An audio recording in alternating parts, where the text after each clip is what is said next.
네, 이렇게 파주에 이어서 백령도까지 일주일 만에 북한 것으로 추정되는 무인기 2개가 발견이 됐습니다. 네, 특히 일주일 전에 발견된 파주 무인기의 경우에는 청와대를 촬영한 사진까지 나와서 우리 방공망에 기상이 걸렸습니다. 자, 전문가와 함께 짚어보도록 하겠습니다. 신인균 자주국방 네트워크 대표 나와 있습니다.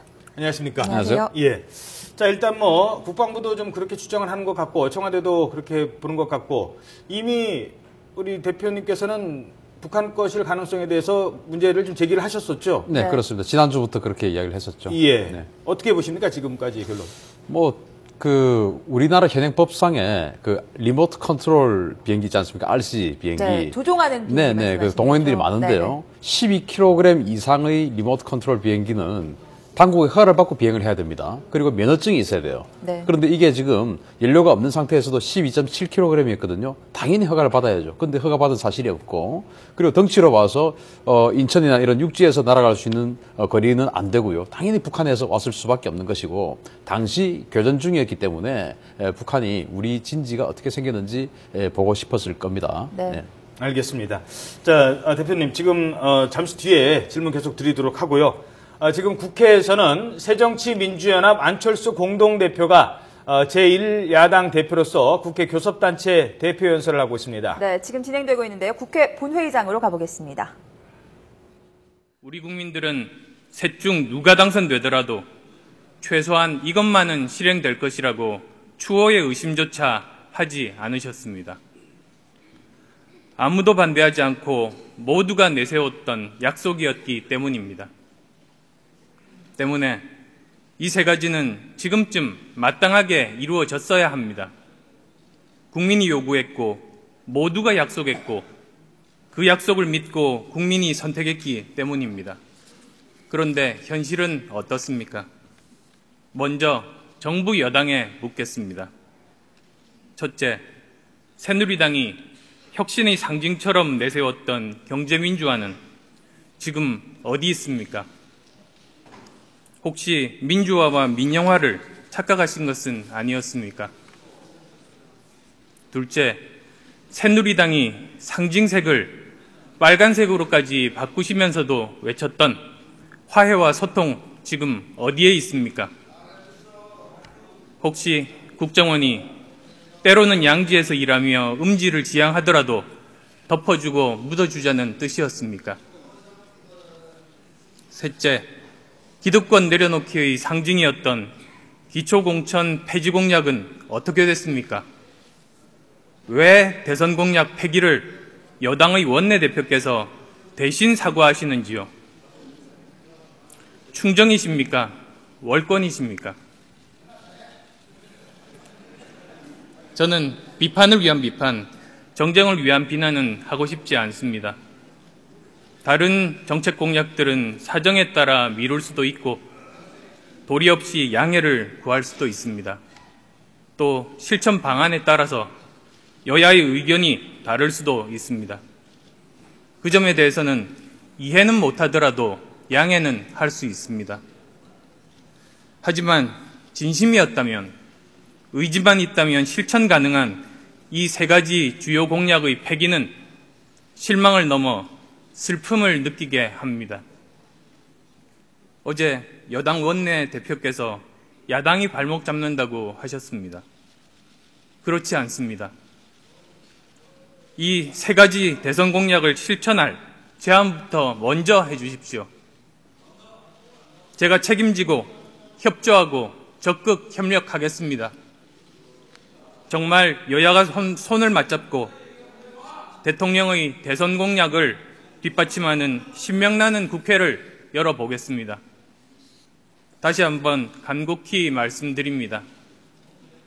대선 공약마저 줄줄이 폐기되는데 다음 세대는 무엇을 배우고 국민들께서는 과연 무엇을 보고 투표하시겠습니까? 국민들 앞에 드린 약속 결코 가벼이 여기지 마십시오. 존경하는 국민 여러분, 새정치민주연합은 정치의 기본을 바로 세워 정치불신과 냉소주의를 극복하고 이념과 정파가 아니라 국익과 민생이 우선하는 새 정치 문화를 만들어내겠습니다. 기본이 바로 선 정치로 역사와 국민 앞에 반듯한 정당이 되겠습니다. 앞서 말씀드린 대로 정치의 기본을 바로 세우는 첫 번째 덕목은 국민과의 약속을 지키는 것입니다.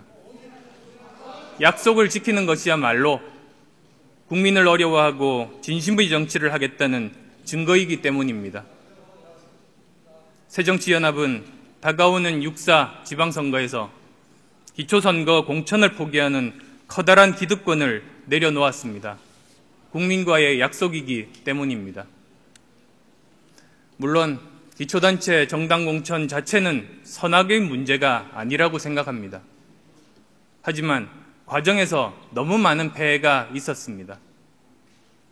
기초의원 공천권을 가진 국회의원과 중앙당의 줄세우기에 동원되는 기초의원들은 국민의 일꾼이 아닌 공천권자의 일꾼이 되어야 했습니다.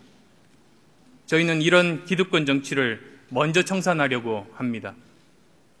여기에 대해 여당인 새누리당께서도 지난 4월 재보궐선거에서 기초선거 무공천을 실시하면서 빨리 입법화하자고 주장한 적 있습니다.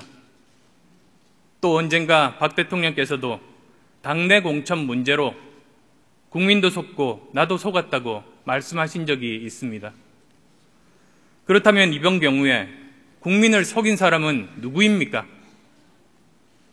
저는 그런 대통령께 현안을 포함해 회동을 제안드렸지만 아직 답을 받지 못했습니다. 기초선거 무공천 문제는 결자 해지가 맞습니다. 공약하신 대통령께서 푸셔야 합니다. 회동의 형식은 구애받지 않겠습니다. 대통령께서 초당적 협조만 구하실 것이 아니라 야당을 국정의 동반자로 인정하는 자세도 필요합니다. 조만간 답을 주시리라고 기대하겠습니다. 네, 지금까지 안철수 새정치연합 대표, 교섭단체 대표 연설 함께 보셨습니다. 자세한 내용은 이어지는 뉴스 시간에 정리를 해드리도록 하겠습니다. 계속 무인 정찰기 얘기 전해드렸죠. 일주일 사이에 백령도와 파주에서 잇따라 무인 항공기가 발견됐고 이게 북한제일 가능성이 높다는 얘기입니다. 네, 만약에 북한에서 보낸 정찰기로 판명날 경우 국가 방공망에 큰 구멍이 뚫린 것 아니냐는 논란이 거세질 것으로 보입니다. 국방부 연결하겠습니다. 황혜경 기자. 네, 국방부입니다. 네, 어떻습니까? 지금까지 조사 결과가 나왔습니까? 공식 입장이 나왔나요? 네, 군과 정보당국은 현재까지는 이번에 발견된 2대 무인 항공기에 대해 공식적인 언급은 하지 않고 있습니다. 1차적인 정밀 감식 결과는 어느 정도 마무리된 듯 합니다만 매우 민감한 사안인 만큼 당국에서는 발표 수위와 시점 등을 놓고 내부적으로 조율하고 있는 것으로 보입니다. 지금까지 알려진 내용과 군 관계자들의 말을 종합해보면 이번에 파주와 백령도에서 발견된 무인 항공기는 2대 모두 북한제일 가능성이 높은 것으로 보입니다. 먼저 두 무인 항공기의 특징을 보면 공중에 띄웠을 경우 눈에 잘 띄지 않도록 외관이 하늘색과 흰색으로 덮여 있습니다. 일반 동호인들의 항공기와는 달리 위장을 목적으로 한 군 정찰용인 가능성을 높여주는 대목입니다. 또 2대 모두에서 소형 카메라가 발견됐는데 백령도에서 발견된 무인 항공기는 백령도의 군부대는 물론 백령도 전역을 촬영한 것으로 알려지고 있습니다. 또 지난달 24일 파주에서 발견된 건 화질이 좋진 않지만 청와대 상공을 근접 촬영한 것으로 전해지고 있습니다. 뿐만 아니라 이들 무인 항공기는 착륙 지점 좌표를 입력하면 스스로 비행한 뒤 돌아오는 비행 컨트롤러가 장착돼 있고 동력으로 배터리가 아닌 엔진을 사용한 점도 동호인들의 무인 비행기와는 다른 점으로 지목되고 있습니다. 특히 파주에서 발견된 무인 항공기의 경우 낙하산도 장착돼 있었는데 이는 주로 군 정찰용으로 쓰이는 것이라 이 부분도 대공용이점을 짙게 하는 부분입니다. 또 청와대는 물론이고 백령도도 군사시설이 밀집한 곳이라 무인 항공기를 띄우려면 군 당국의 비행 승인이 필요한데요. 국내에서는 승인 요청 사례가 없었던 것으로 알려지고 있습니다. 무엇보다도 무인 항공기가 북한제일 것으로 강한 의심이 드는 배경에는 백령도에서 발견된 무인 항공기의 경우 북한의 사격 훈련 직후에 발견됐다는 점입니다. 북한이 사격 훈련을 한 뒤 우리 군의 동태를 살피기 위해 정찰용으로 띄웠을 가능성이 높은 대목입니다. 네, 어디서 어떤 목적으로 보냈던지 간에 왜 추락할 때까지 포착이 안 된 건지도 의아한데요. 네, 그 부분도 군 당국에서 자체 조사를 하고 있을 것으로 보입니다. 무인 항공기는 매우 낮은 고도로 비행하고 또 크기도 매우 작기 때문에 레이더로 포착하기가 어려운 것으로 전해지고 있습니다. 포착이 되더라도 1m 내외의 크기는 새로 판단하고 큰 주의를 기울이지 않는 경우가 많다고 합니다. 먼저 백령도에서 추락한 무인 항공기를 보면 길이는 1.83m, 폭은 날개까지 포함해서 2.45m, 무게는 12.7kg로 소형 카메라가 부착돼 있습니다. 파주에서 발견된 것은 모양은 조금 다릅니다. 스텔스기를 닮은 삼각형인데요. 하지만 하늘색 바탕이라는 그 색깔이 비슷하고 길이는 1.43m, 날개폭은 1.92m로 백령도에서 발견된 것과 크기가 비슷합니다. 당초 북한이 보유한 무인 항공기는 방현 1, 방현 2라고 해서 3m가 넘는 크기로 알려져 있는데 이번에 발견된 무인 항공기는 이보다 훨씬 작은 크기로 만약 북한제인 것이 확실해질 경우 대책 마련이 시급할 것으로 보입니다.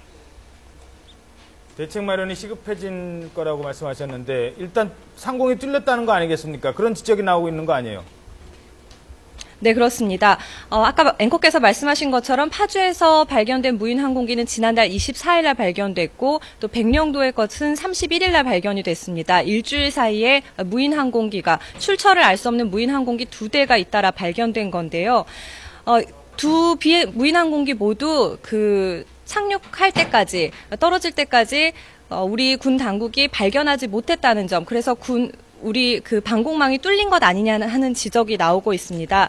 이 두 무인 항공기는 청와대 등 서울과 또 백령도를 촬영한 것으로 드러나 북한제일 것으로 판명될 경우 논란이 커질 전망입니다. 그래서 군 당국도 공식 발표에 신중을 기하는 것으로 보이는데요. 전문가들은 저공 비행을 하는 무인 항공기는 우리 군의 레이더에 잘 잡히지 않는 데다 자폭 기능이 추가될 경우 또 다른 위협이 될 수 있다고 경고하고 있습니다.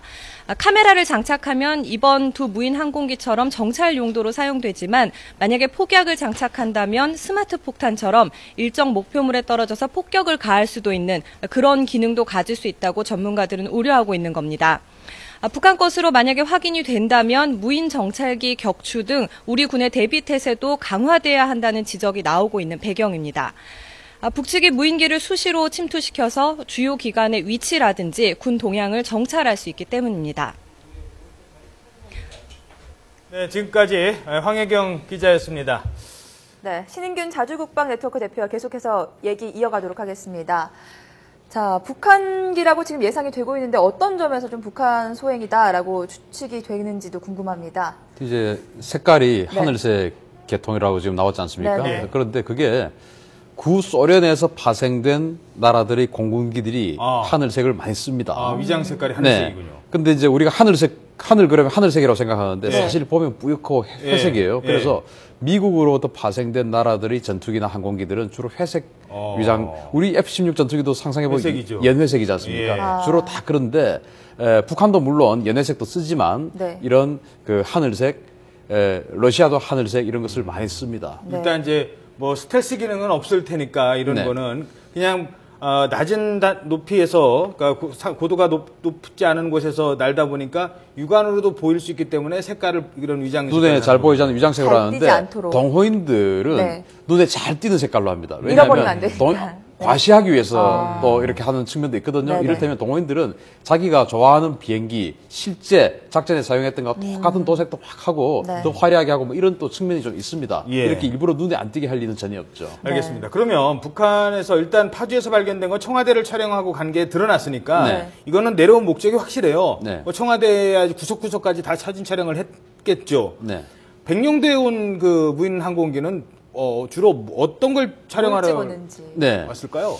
지난 연평도 포격 도발 이후에 포격 도발 때 우리가 이제 대응 사격을 했지 않습니까? 네네. K9 자주포들이. 그런데 엉뚱한 곳을 때렸다고 그때 이제 논란이 많이 됐었죠. 예. 엉뚱한 곳을 때릴 수밖에 없었던 이유가 네. 우리 K9 자주포에 눈이 없었어요. 이른바 대포병 레이더라고 그러죠. 예. 북한이 포병 사격을 하면 그 원점을 알아내는 레이더가 있는데 그게 그렇죠. 대포병 레이더예요. 예. 그래서 당시 군에서는 연평도 포격도발 이후에 연평도와 백령도에 아서라고 하는 대포병 레이더를 긴급하게 도입해서 배치를 시켰습니다. 그러면은 그 아서가 있으면 이번에도 북한이 어디서 쐈는지를 알 수가 있죠. 예. 그런데 그럼 북한 입장에서는 네. 그 아서가 있으면 자기네들이 반격받을 위험이 높아지니까. 크니까 그 아서가 눈에 까시죠. 예. 그런데 그 아서는 구글에도 아까 말씀하셨지만 구글에도 나오지 않고 비밀 장비이기 때문에 네네. 어디 있는지도 몰라요. 그리고 보관되어 있는 장소와 나와서 작전하는 장소가 달라요. 예. 그렇기 때문에 실제 이번에는 포격전을 했던 상황이기 때문에 당연히 우리 아서 이 대포병 레이더가 나와서 작전을 했을 겁니다. 그러면은 이 첫 번째 이 정찰 정찰기가. 목적 타겟이 바로 네. 아서 대포병 레이더의 위치. 네. 두 번째는 연평도 포격 도발할 때는 K9 자주포가 연평도에 4대 그리고 이제 백령도에 6대가 있었어요. 지금은 공이 18문씩 배치가 됐습니다. 그렇죠. 그러면은 그 18문이 어디에 배치가 되어서 어떤 식으로 작전을 하고 또 실제 포격을 할 때는 진지에 있다가 어떻게 나와서 문을 어디에 어떻게 나와서 열고 나오는지. 그리고 아. 작전 사격을 할 때는 방어벽은 어떤 식으로 쳐져 있는지를 예. 탐색을 한다면 북한이 공격을 할 때 아주 정밀 핀포인트를 할 수 있죠. 할 수 있는 네. 능력이 생기겠죠. 그래서 18문이 어디에 어떤 식으로 작전하는가를 알고 싶었을 겁니다. 예. 그게 두 번째 목표고 세 번째는 우리 스파이크 미사일이 북한의 해안포를 직격하는 미사일을 또 긴급하게 도입했잖아요. 예. 그 스파이크 미사일이 어디에 몇 대가 배치가 돼 있어서 동시에 해안포를 몇 문을 공격할 수 있는지 그것을 알아내는 것이 세 번째 목적이었지 않을까라고 저는 정확한 전력을 빼낼 수가 있는 그렇습니다. 거군요. 그런데 그것은 네. 서로 포격을 주고받지 않을 때는 진지 밖으로 안 나오기 때문에 어디에서 어떻게 몇 문이 작전하는지 모르거든요. 네네. 그래서 실제 이번에는 포격을 서로 주고받는 상황이었기 때문에 가장 정확하게 탐색할 수 있기 때문에 위험한 상황에서도 온 것이죠. 사격 훈련과 무인 이 정찰기가 연동됐다라고 볼 수도 있는 그렇습니다. 거겠죠. 예, 알겠습니다. 자, 근데 이 무인 정찰기가 길이가 한 1.8m 정도 된다고요. 아주 작은 크기는 아닌데 이걸 레이더가 탐지를 못 해냈습니다. 뭐 새로 느낀다고 예. 하는데요. 아주 작은 크기입니다. 이를테면 1.8m면 독수리가 날개를 펼친 거하고 비슷할 수가 있거든요. 네. 그래서 레이더 같은 경우에 의도적으로 물론 일부러 의도적으로 그러지 않지만 약간 우리가 오인할 수 있는 여러 가지 새들이나 이런 것은 걸러낼 수 있게끔 필터링이 있습니다. 예. 그런데 여기에는 너무 작기 때문에 그게 네. 필터링에 들어갈 수 있을 정도의 크기가 되는 것이죠. 특히나 300m 이하의 저공 비행을 하게 되면 예. 낮게 날다면 낮게 날아다니면 우리 레이더가 다 사진 위에 있고 그렇기 때문에 레이더의 우리 마치 사람의 뒤통수 쪽으로 사람이 지나가는 것과 마찬가지로 네네. 레이더는 위를 보고 있는데 그 밑으로 지나가는 거죠. 그래서 예. 안 보일 수가 있습니다. 그래서 이번에도 기사를 보니까 한번 잠시 이렇게 탐색을 했다가 사라졌다고 하는데 예. 그렇게 깜빡깜빡 보이니까 결국 육안으로 봐야 되는 건가요? 현재는 육안으로 봐야 되는데 네. 뭐 그럴 수는 없죠. 그래서 빨리 이런 것을 탐색할 수 있는 레이더가 네. 사실은 있습니다. 그런 것을 시급하게 도입을 해서 뭐 백령도 같은 데는 사실은 뭐 그렇다 하더라도 우리 청와대는 정말 위험하기 때문에 네네. 여기는 보호해야 됩니다. 무인 항공기가요. 지금 작은 뭐 새로 오인할 만큼 뭐 2m짜리도 있지만 더 네. 큰 것도 있어요. 지난번에 북한의 이른바 태양절 때 공개된 네. 그 무인 항공기가 있었거든요. 물론 그건 모형이었겠습니다만 저희들이 화면으로도 준비한 게 있습니다. 그 공개를 했을 때 보면 그때도 역시 하늘색이었고요. 네. 그 공개된 내용을 보면 이게 작은 것부터 큰 것까지 북한이 어느 정도의 무인 항공기 기술을 갖추고 있나를 알 수가 네. 있는데 네. 하면 함께 살펴보도록 하겠습니다. 네.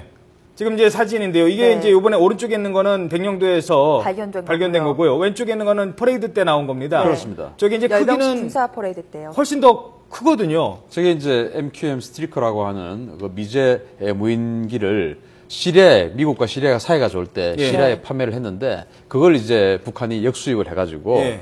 저것을 무인 타격기로 만들었죠. 예. 그러니까 제가 왜 이 말씀을 드리냐면 이게 작은 거는 뭐 조그마한 소형 카메라 하나 정도밖에 장착을 못 해요. 네. 근데 크면 커질수록 네. 무인 항공기에다 거기다가 뭐 폭탄을 실을 수도 있고요. 네. 화학무기도 실을 수 있는 맞습니다. 거고요. 네네. 점점점 이건 공격용으로 바뀌는 거 아니겠습니까? 정찰에서. 지금 보이고 있는 저 무인 타격기는 최대 660kg 정도의 이륙 중량이 있는데 네. 뭐 쉽게 설명을 하면 한 200kg 정도의 폭약을 장착할 수 있는 능력이 됩니다. 예. 그리고 한 2시간 이상을 비행할 수가 있고 한 200km 이상을 통제소에서 조정을 할 수가 있어요. 네. 그런데 휴전선과 우리 서울은 40km밖에 안 돼요. 예. 충분히 조정 가능하고 실제로 작년 5월 21일과 5월 22일 날 이틀 동안 북한의 우리민족길이라는 사이트 있지 않습니까? 예. 네, 거기에 대남 선전 사이트. 무인기로 청와대를 타격하는 뭐 시나리오 이래가지고 이틀 동안 연재가 된 적이 있어요. 네. 거기 보면 시속 925km로 엄청 인왕산을 돌아 들어가서 청와대를 타격하고 예. 관악산을 돌아 들어가서 수방사를 타격한다. 예. 이런 내용이 있어요. 예. 그 925km가 지금 저기 중간에 보이는 저 무인 타격기의 최고 속도가 925km입니다. 예. 만약에요, 200kg의 폭탄을 싣고 자폭 테러를 감행한다면 어느 정도의 피해가 예상되는 겁니까? 뭐 우리 눈에 보이는 뭐 한 3층 건물 정도 네. 그런 한 개 정도는 뭐 거의 사라질 주저앉힐 수 수 있다. 있는 정도가 되죠. 예. 강력한 위력입니다. 예. 그다음 또 러시아산 무인기, 중국산 무인기를 지금 북한이 다수 또 수입을 해서 개조를 하고 또 네. 이 우리 지형에 맞게 지금 고치고 있다고 하는데 북한의 무인기 몇 대를 저희들이 더 준비를 했습니다. 북한의 주요 무인 항공기 공격기인데요. 뭐 프라체도 있고요. 방현 2, 1, 2 네. 이게 있는데요. 화면 보도록 함께 하겠습니다. 보면서 설명 좀 부탁드리도록 하겠습니다. 북한의 무인 항공기 내용 함께 보시죠. 네, 이번 그 무인기가요, 방현2랑 굉장히 비슷하다고 하는데. 비슷하게 생겼죠. 네. 아주 이제 초기형 무인기처럼 생겼는데 네, 네. 지금 나오네요. 네. 지금 나오는 게 중간에 있는 게 방현이죠. 네. 예. 길이와 날개폭 이거는 3곱하기 3m, 3m고요. 중국에서 도입한. 조금 전에 신 대표께서 말씀하신 네. 자폭형 무인 공격기는 5.5 곱하기 3. 네. 이건 더 큽니다. 작전 반경 방향은 60km밖에 안 됩니다. 예, 중국에서 도입한 D4를 개조한 거고요. 역시 그러니까 외국에서 개조를 해서 여기다가 다른 무기를 실을 수 있는 그런 게 되겠죠. 네, 외국에서는 뭐 골동품이라고도 얘기가 나오던데 실제로 뭐 수준이 어느 정도입니까? 실제로 골동품 맞습니다. 요즘 뭐 무인기들 저렇게 생기지 않았고요. 네. 좀 더 날개가 길고 네. 오랫동안 채공할 수 있도록 설계를 했는데 네. 저것은 이제 실제 비행기에 더 가깝게 생겼죠. 그렇네요, 실제 비행기는 방향은. 동체 길이와 날개 길이가 비슷한데 예. 요즘 무인기들은 날개 길이가 훨씬 길어서 아. 더 적은 연료로 더 오랫동안 비행을 할 수 있게끔 만들었는데 이 초창기형 모델이고 북한이 뭐 기술이 별로 없기 때문에 저것을 수입해서 방현이라는 이름이 그 평북 구성군 방현이라는 마을이 있습니다. 네. 그게 저 군수 공장이 있어요. 그래서 방현 1, 그래서 2라고 이름을 저렇게 붙였고 붙여졌군요. 예. 예, 저 시리아의 자폭형 무인 공격기를 네. 수입을 해서 알겠습니다. 지금 자폭형을 쓰는데 지난번 파주에서 발견된 무인기에 예. 캐논 EOS 550D라는 예. 카메라가 달려 있었어요. 네. 그 무게가 530g. 아. 그리고 23mm 렌즈가 270g이에요. 예. 합하면 네. 800g이에요. 예. 그것을 800g을 카메라를 달지 않고 생화학 무기라든지 사제 폭발물을 달면은 충분히 정말 재앙적인 어떤 타격을 할 수 있는 능력은 됩니다. 네. 예, 알겠습니다. 그 밖에도 북한의 주요 무인 항공기와 공격기를 보면요. 네. VR-3 레이와 프라체, 저희들은 평소에는 잘 모르던 이제 네. 무기에 대해서 너무 많이 이제 저희들이 전해드린 것 같습니다. 워낙에 북한의 지금 뭐 도발 위협이 여기저기서 일어나니까요. 실제로는 이제 무인 항공기까지 도발 위협을 하고 있는 것으로 아직 공식 결론은 안 났습니다만 추정이 되고 있습니다. 네, 그럼 신인균 대표님과는 여기까지 얘기를 하도록 하고요. 잠시 뒤에 무인 항공기에 대해서 좀 더 알아보도록 하겠습니다. 네. 오늘 말씀 고맙습니다. 감사합니다. 감사합니다.